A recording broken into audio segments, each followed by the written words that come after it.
শীতকাল বললেই আমাদের মনে যে জিনিসটা সবার প্রথমে আসে সেটা হলো সরস্বতী পুজো। আমরা কিন্তু প্রায় সকলেই একটা বছর ধরে অপেক্ষা করে থাকি এই দিনটার জন্য।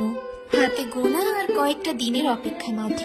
তাই আজ ক্লে দিয়ে তৈরি করবো ছোট্ট একটা মা সরস্বতীর মূর্তি। এর আগে ক্লে দিয়ে অনেক ফুল পাতা তৈরি করেছি, তবে ফিগারেটিভ কাজ কখনোই করা হয়। আর এই ধরনের কাজ আমার একদমই জানা নেই, তাই এতে ভুল ত্রুটি থাকাটাও অত্যন্ত আবশ্যক। তবে এই ধরনের নতুন নতুন চ্যালেঞ্জিং কাজ করতেই আমার বেশি ভালো লাগে, কারণ এই ধরনের কাজ থেকে আমি নতুন কিছু শিখতে পারি।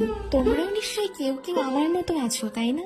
যাই হোক, আমার তো মা সরস্বতীকে সাজানো প্রায় শেষ। এবার মায়ের বীণাটাও আমি তৈরি করে নিয়েছি, আর কিউট একটা মা সরস্বতীর জন্য পুচকো একটা হাঁস তো বানাতেই হবে। হাঁসটাকে আমি মায়ের কাছে রেখে বীণাটাকে মায়ের হাতে ধরিয়ে নিয়েছি। এবার তোমরাই বলো তো, পদ্ম ফুলের ওপর আমার এই ছোট্ট মা সরস্বতীকে তোমাদের কেমন লাগছে? আর ভালো লাগলে একটা লাইক করে দিও।